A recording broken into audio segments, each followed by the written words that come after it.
Hello students. कैसे आप सब? आशा करता हूँ बहुत अच्छे होंगे। स्वागत है आपका हमारे यूट्यूब चैनल उन्नत क्लासेस बाई डीएस में। दोस्तों, अपना ये जो सेशन चल रहा है आपका मनोविज्ञान की क्लासेस का चल रहा है। अपन मनोविज्ञान के बारे में पढ़ रहे हैं और मनोविज्ञान में अपना जो टॉपिक चल रहा है वो आपका अभिप्रेरणा चल रहा है। अभिप्रेरणा के बारे में बच्चों अपने चर्चा कर ली थी कि अभिप्रेरणा होती क्या है। बच्चों, अभिप्रेरणा से तात्पर्य होता है कि अभिप्रेरणा यानी कि आपको किसी कार्य करने के लिए जो प्रवृत्ति जो आपको प्रेरित करता है, को किसी कार्य को करने के लिए जो प्रेरित करता है वह आपकी क्या होती है बच्चों? अभिप्रेरणा होती है। ठीक है, इस प्रकार से अभिप्रेरणा के बारे में अपन चर्चा की थी। अपन ने अभिप्रेरणा की कई परिभाषाएं भी देख ली थी, परिभाषाओं के बारे में भी अपन ने चर्चा कर ली थी। ठीक है, परिभाषाओं में और अभिप्रेरणा के प्रकार भी देखे थे बच्चों। अभिप्रेरणा के अलग अलग वैज्ञानिकों ने अलग अलग प्रकार बताए थे। बेसिकली जो अभिप्रेरणा होती है वो ये होती है कि जो आपको किसी व्यक्ति या किसी प्राणी को किसी कार्य करने के लिए जो भी कारक आपको प्रेरित करते हैं वो तो क्या कहलाते हैं? अभिप्रेरक। और जब वो प्रेरित होकर वो कार्य करना लग जाता है वही होता है आपका आपका अभिप्रेरणा। ठीक है, उसके बाद अपन ने बात की थी कई मनोवैज्ञानिकों की परिभाषा ही अपन ने देखी थी। परिभाषाओं में अपन ने पहले मनोवैज्ञानिक थे आपके विलियम मैकडूगल। मैकडूगल की परिभाषा की बात करते हुए कहा था कि मनोवैज्ञानिक आपके मैकडूगल ने कहा था कि मनुष्य अभिप्रेरणा उसे कहते हैं जो शारीरिक मनुष्य के शारीरिक और मनोदैहिक जो भी दशाएं हैं जो हमें किसी भी कार्य को करने के लिए प्रेरित करते हैं। यानी आपके अंदर जो भी कोई आपकी जो शारीरिक या मनोदैहिक दशाएं हैं, जो भी आपकी दशाएं हैं मनोदैहिक, वह जो आपको किसी कार्य को करने के लिए प्रेरित करती है वही आपकी क्या कहलाती है? अभिप्रेरणा। जैसे आपको टीचर बनना है, आपको रीट परीक्षा देनी है तो आपका अभिप्रेरणा काम करती है। तो आपकी क्या करती है? रीट की परीक्षा आपका क्या कर रही है बच्चों?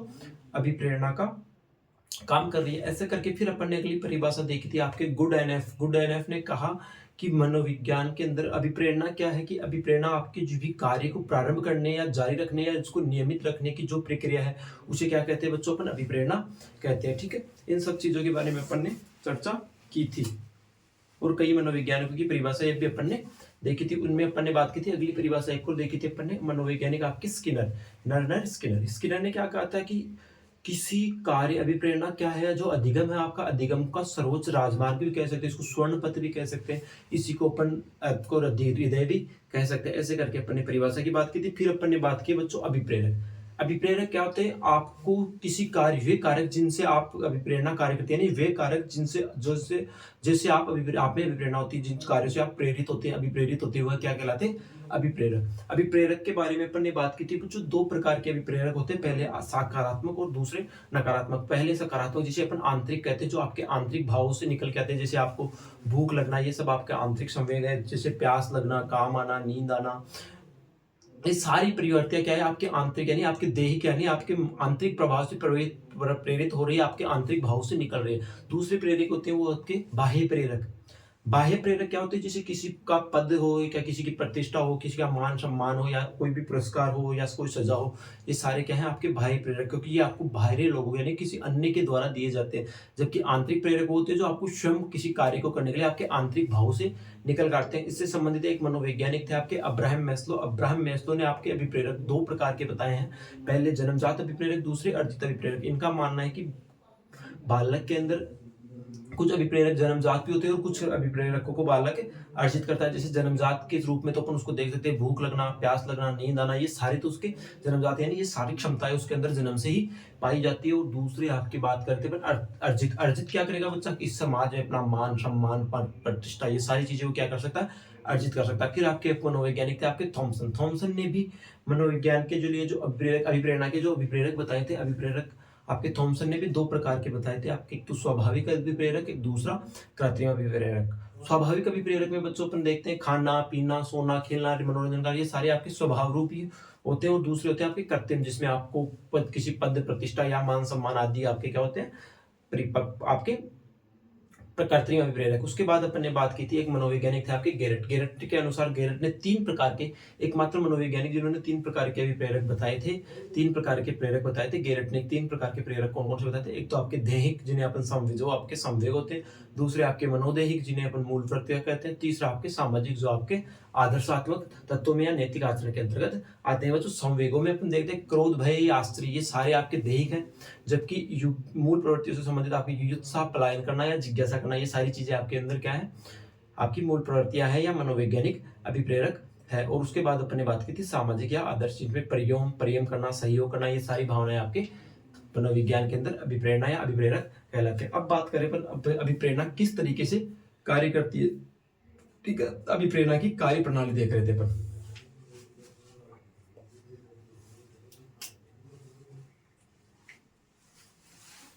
आज का जो टॉपिक रहेगा आपका अभिप्रेरणा की कार्य प्रणाली कि अभिप्रेरणा किस प्रकार से कार्य करती है, इसके बारे में अपन इस क्लास में चर्चा करने। यानी कि कोई भी अभिप्रेरणा, जब आपको किसी चीज के लिए मोटिवेशन मिलता है तो वो किसी एक चक्कर के आधार पर मिलते हैं कि यानी उस तरीके से जो है कार्य करता है, जिसे अपन कह सकते हैं अभिप्रेरणा चक्र। अभिप्रेरणा चक्र। अब अभिप्रेरणा चक्र बच्चों एक चक्र होता है, ये इसका सेंटर है, इस प्रकार से होता है। इसमें पहले आपकी होती है नीड, आवश्यकता। जब तक आपको किसी चीज की आवश्यकता नहीं होती आप किसी कार्य के लिए प्रेरित नहीं होते, नीड। उसके बाद आपका था ड्राइव, यानी उस कार्य को करने की क्षमता। उसके बाद बात करते हैं अपन इंसेंटिव,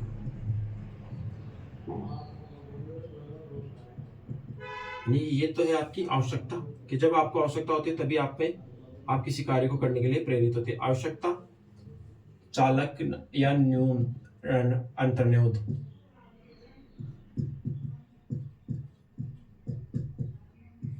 ठीक है, और आपका अंतिम जो है इनिशिएटिव, जिसे कह सकते हैं प्रोत्साहन।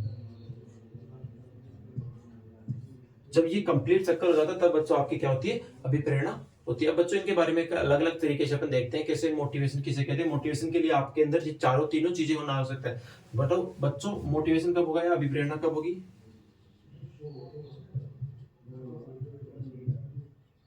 मोटिवेशन कब माना जाएगा? जब आपको किसी चीज की नीड होगी, फिर उसके ऊपर आप कार्य करोगे, ड्राइव करोगे,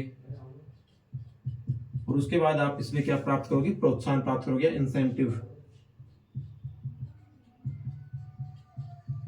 ये जब तीनों प्रक्रियाएं आपकी एक प्रक्रिया, ये तीनों प्रक्रियाएं पूर्ण होती है, जब जाके आपके क्या होता है, मोटिवेशन। अब बच्चों मोटिवेशन सबसे पहली जो आपके इसके अंदर अभिप्रेरणा चक्र में जो सबसे पहली जो चीज थी वो थी आवश्यकता। अब आवश्यकता क्या होती है? यानी कि आपके अंदर किसी चीज की कमी महसूस होना, या आपके लिए किसी कार्य को करने के लिए किसी चीज की आवश्यकता होना। यानी आपको जब किसी प्राणी को कोई भी कार्य करने के लिए किसी चीज की कमी होती है या किसी चीज की अधिकता महसूस हो जाती है, तो वो आपके अभिप्रेरणा उसकी आवश्यकता कहलाती है। अब जैसे भी इस प्रकार से आपके शरीर में कोशिकाओं में ऊर्जा की कमी हो जाने पर हमें क्या आवश्यकता होती है, भोजन की। यानी कि आपके शरीर की जो कोशिकाएं हैं उनमें कमी हो गई, और उस कमी के कारण आपके अंदर क्या आया, आपके अंदर कौन सा भाव आया, आपके अंदर क्या आया बच्चों, आपकी आवश्यकता हुई किसकी, भोजन की। ठीक है, तो लिखो पहला,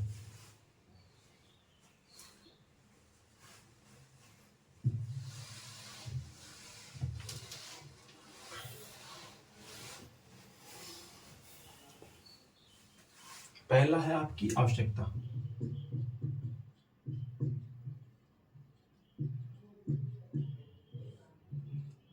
आवश्यकता क्या होती है? किसी चीज की कमी या अधिकता महसूस होना। ठीक है, जब प्राणी को किसी चीज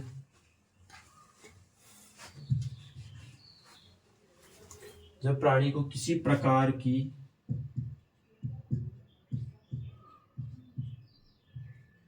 कमी या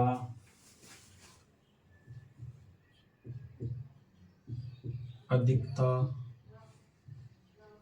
महसूस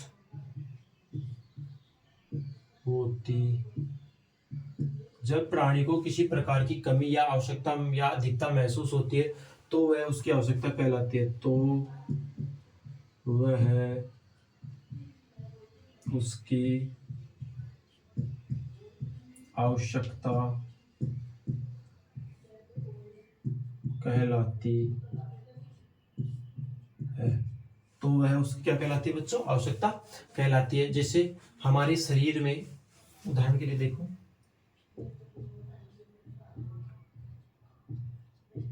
हमारे शरीर में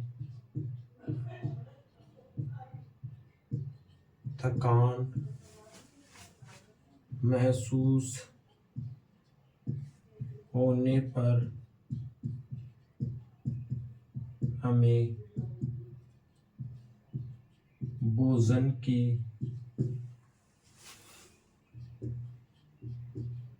आवश्यकता होती है। यानी कि हमें जब किसी प्राणी को, जब आपको कभी के थकान महसूस होती है, तब आपको किसकी आवश्यकता होती है? भोजन की आवश्यकता होती है। यानी आपके अंदर किसी शरीर में थकान महसूस होती है तो आपको पुनः, या किसी कोशिका में आपके किसी प्रकार की ऊर्जा की कमी होती है, तो उससे पूर्ण करने के लिए जिस चीज की आवश्यकता होती है, जैसे आपको भोजन की आवश्यकता, आपके कोई चीज की किसी प्रकार की कोई थकान हो रही है, लेकिन अब वो थकान के लिए आपको किसकी आवश्यकता हो रही है बच्चों? भोजन की आवश्यकता हो रही है। उसी प्रकार से आपको टीचर बनने के लिए किसकी आवश्यकता है? भूख लगी है आपको, किस क्या बनने की? टीचर। टीचर बनने के लिए आपको क्या आवश्यकता है? बीएड करना आवश्यक है, डीएलएड करना आवश्यक है, टीचिंग के एग्जाम देना आवश्यक है, रीट की तैयारी करना आवश्यक है। इसी प्रकार से वही आपकी आवश्यकता है। दूसरी बात करते हैं, दूसरा क्या है बच्चों? दूसरा आपका अंतर्नोद या चालक। अंतर्नोद या चालक, ठीक है। अंतर्नोद या चालक क्या होता है? अंतर्नोद या चालक कहता है बच्चों, इसमें क्या होता है कि जब प्राणी को किसी चीज की आवश्यकता महसूस होती है और उसमें से इसमें एक विशेष प्रकार की तनाव पैदा हो जाता है, जैसे भोजन की आवश्यकता होने पर भोजन की आवश्यकता हो जाना। यानी कि आपको किसी चीज की जब आवश्यकता होती है तो आपके अंदर एक अलग प्रकार का, एक अलग तरीके का क्या हो जाता है बच्चों? तनाव हो जाता है। और उस तनाव के कारण आपके अंदर किसी चीज की आवश्यकता होती है। नहीं, आपको भूख लग रही है, आपको किसी से खाने की, आपकी शरीर में ऊर्जा की आवश्यकता है, तो आपको क्या करना है? भोजन की आवश्यकता। और भोजन की आवश्यकता के लिए आपके पेट से अंदर से आपके मन में ऐसे आता है जैसे चूहे दौड़ते हैं, तो आपके पेट में से ऐसा आ रहा है कि आपको क्या, किसकी आवश्यकता है? भोजन की आवश्यकता। और उस समय आपके पेट में बहुत खतरनाक सा एक खिंचाव तरीके का होता है, तब आपका मन करता है कि मेरे को अभी खाना मिल जाए तो बहुत अच्छा हो। तो वह आपका क्या है? चालक। चालक क्या? चालक में लिखो बच्चों, जब प्राणी को कोई आवश्यकता महसूस होती है, जब प्राणी को कोई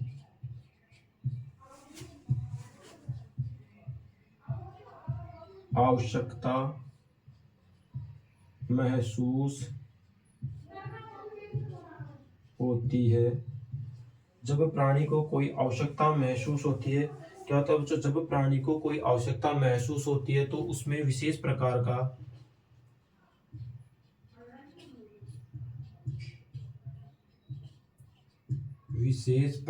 का तनाव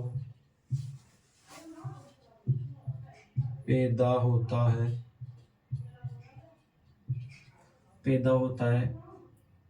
उसे क्या कहते हैं? चालक। जैसे भोजन की आवश्यकता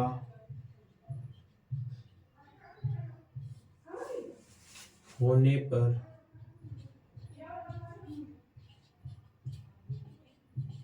भोजन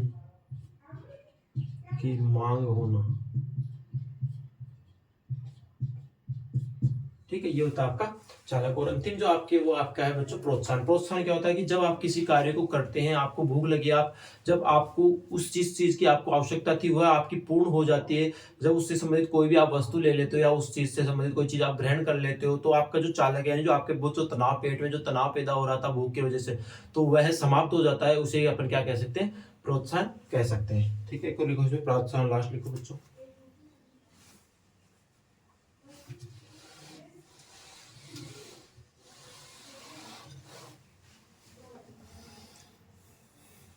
प्रोत्साहन। तीसरा क्या है बच्चों? प्रोत्साहन। प्रोत्साहन क्या है? प्रोत्साहन क्या है कि जब प्राणी को कोई चालक पैदा होता है, हो जाता है, और उस चालक को समाप्त करने के लिए बालक जो भी वस्तु लेनी पड़ती है या क्रिया करनी पड़ती है, उसे जैसे भूख रूपी चालक को समाप्त करने के लिए भोजन करना पड़ता है, ठीक है। उसको शांत करने के लिए जो प्रक्रिया अनुक्रिया की जाएगी वो आपकी क्या कहलाती है? प्रोत्साहन कहलाती है। जब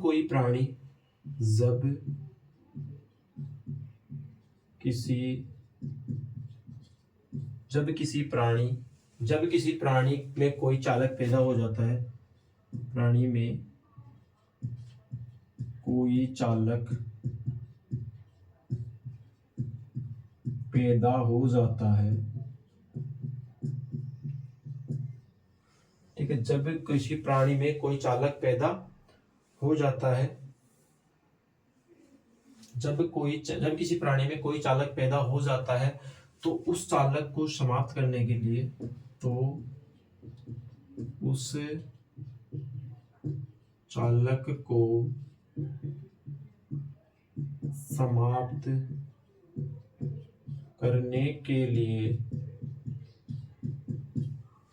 करने के लिए उसे कोई वस्तु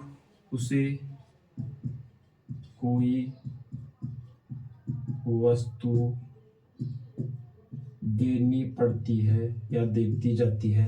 वस्तु देनी पड़ती है या लेनी पड़ती है। वस्तु देनी पड़ती है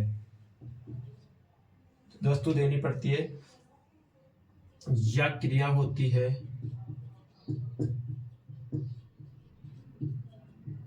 तो उसके बाद वो क्या कहलाएगी आपके प्रोत्साहन। जैसे भूख लगने पर भोजन रूपी प्रोत्साहन। भूख लगने पर भोजन रूपी प्रोत्साहन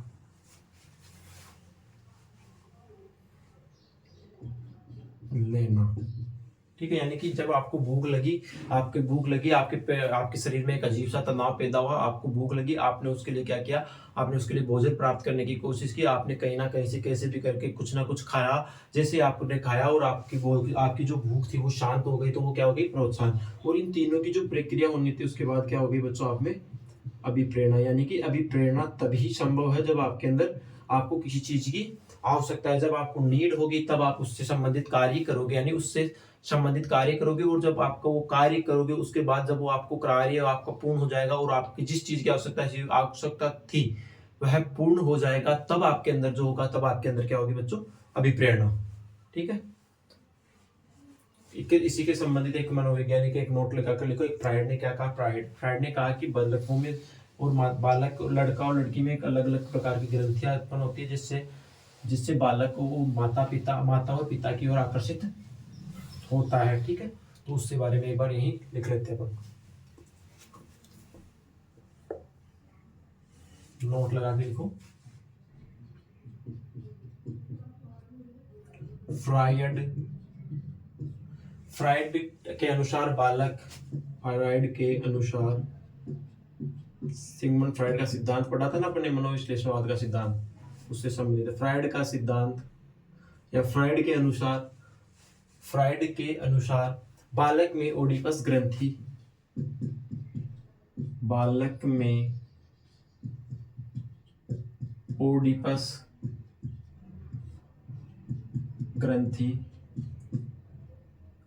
जिसे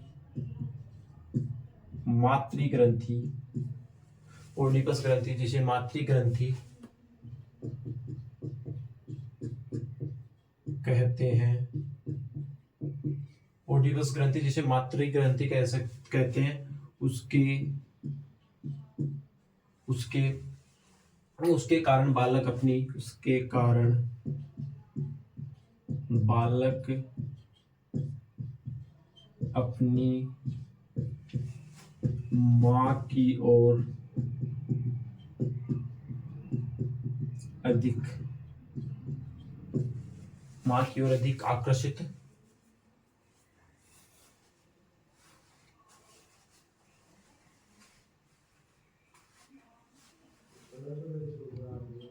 आकर्षित होता है या प्रेम करता है। तो इसी प्रकार से बालिकाओं में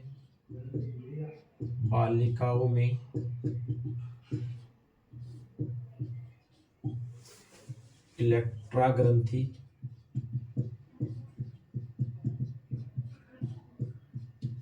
विकसित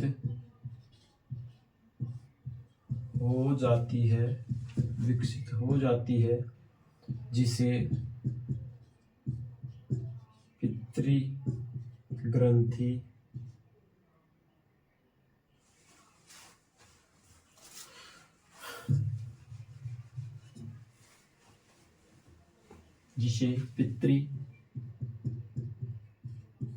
ग्रंथि कहते हैं, जिसके कारण बालिका अपने पिता से प्रेम करती है। ठीक है, तो यानी कि ये फ्रायड ने फ्रायड ने अपना सिद्धांत देते हुए कहा कि जो बालिका के अंदर, तो एक बालक के अंदर तो ओडिपस ग्रंथि विकसित होती है, जो वह बालिका को क्या करती है, जिसे अपन मातृ ग्रंथि कहते हैं, जिससे क्या होता है कि बालक अपनी माँ की तरफ आकर्षित होता है, तथा बालिका के अंदर बच्चों इलेक्ट्रा ग्रंथि विकसित होता है, जिसे अपन पितृ ग्रंथि कह सकते हैं। उसके कारण बालिका में क्या होता है, वो बालिका अपने पिता की ओर सबसे अधिक आकर्षित होती है। ठीक है, इससे संबंधित आगे अपन बात करेंगे। अपन यही बात कर लेते हैं अपन छोटी सी एक बिंदु की, आपके अधिगम निर्योग्यताओं की। ठीक है,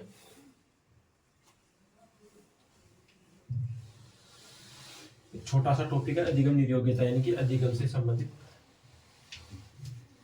निर्योग्यताएं क्या क्या आती होती है,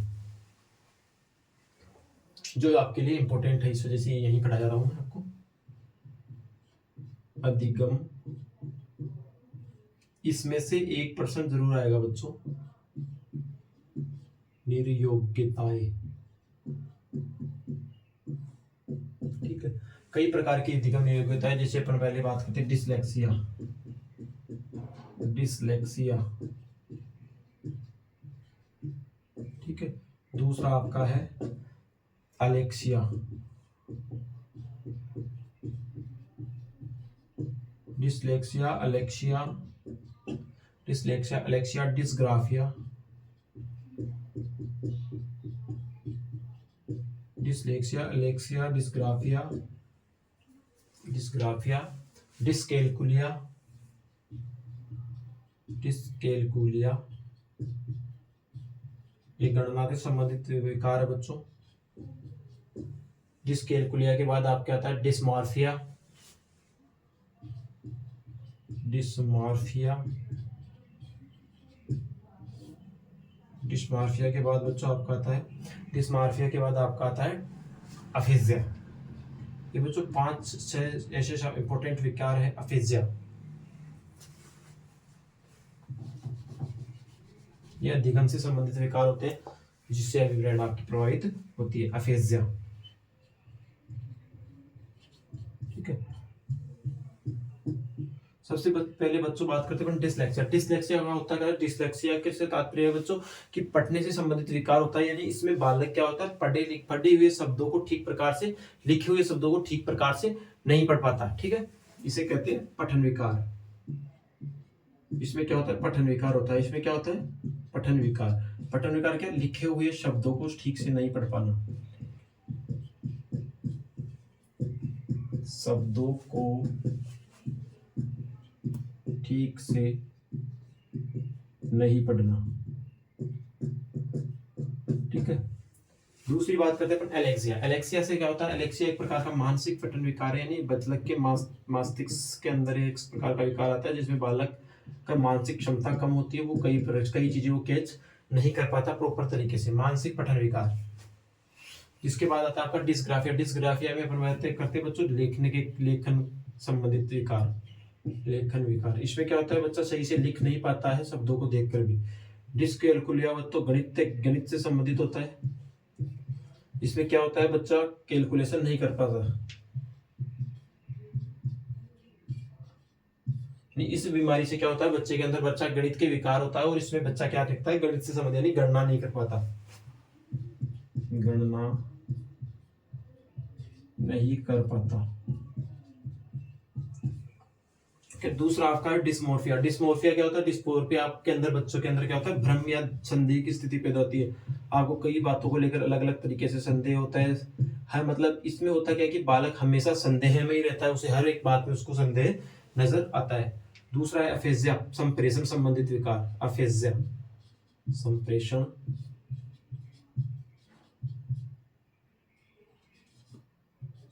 संबंधी विकार। संप्रेषण संबंधी मतलब क्या होता है, बच्चा अपने प्राप्त ज्ञान को संप्रेषित नहीं कर पा सकता, अपनी बात को दूसरों तक पहुंचाने में असहज महसूस करता है या सफलता नहीं प्राप्त कर सकता। इसे कहते हैं अपन अधिगम निर्योग्यता या अधिगम अक्षमता। बच्चों सबसे पहली जो अधिगम अक्षमता, इनमें से आपको एक प्रश्न जरूर बनने वाला है। पहली जो आपकी थी वो आपके डिसलेक्सिया थे। डिसलेक्सिया में क्या होता है, बच्चा पठन विकार होता है। पठन विकार का मतलब क्या है कि बच्चा किसी लिखे हुए शब्दों को भी ठीक प्रकार से नहीं पढ़ पाता, ठीक है, इस वजह से उसके अंदर उस इस ऐसा ही अगर बार बार उसको प्रयास करने के बाद भी वो कार्य सफल तरीके से वो कार्य नहीं कर पाता, तो मतलब वो बालक किससे ग्रसित है, उसके अंदर डिसलेक्सिया नामक विकार या डिसलेक्सिया संबंधित विकार है।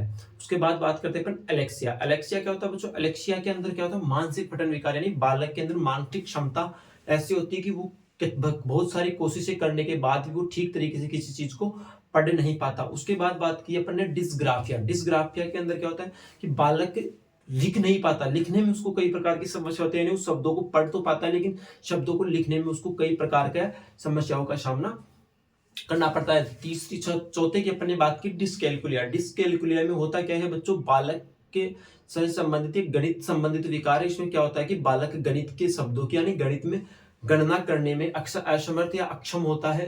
इस वजह से इसके अंदर अगर ऐसा बार बार किसी व्यक्ति किसी बालक में हो रहा है तो ये बीमारी अगर है बालक में, तो उसमें क्या कह सकते हैं, उसको अपन डिस्कैलकुलिया कह सकते हैं। फिर बात करते हैं अपन डिस्मोर्फिया। डिस्मोर्फिया में होता क्या है बच्चों, यानी हर एक बालक के अंदर कई प्रकार के हर एक शब्द से हर एक बात के पीछे उसको किसी ना किसी प्रकार से भ्रम रहता है, हमेशा वह संदेह की स्थिति में रहता है। उसको अगर अपन कुछ भी बोलेंगे तो उसको ऐसा लगेगा कि क्या पता ऐसा कैसे होगा, ऐसा हो जाएगा, ऐसा हो जाएगा, तो उसमें एक प्रकार से क्या हो जाता है, मतलब भ्रम पैदा होता रहता है। उसके बाद बात की थी अपन ने अफेजिया। अफेजिया क्या होता है बच्चों, अफेजिया से तात्पर्य कि भाषा संबंधित विकार, यानी कि व्यक्ति बालक अपनी बात का संप्रेषण नहीं कर सकता, भाषा संप्रेषण नहीं कर पाता, ठीक है। तो बच्चों इन सब चीजों के बारे में अपन ने देख ली, कुछ इंपोर्टेंट बातें थी जिनके बारे में अपन ने इस क्लास में साथ में ही चर्चा कर ली।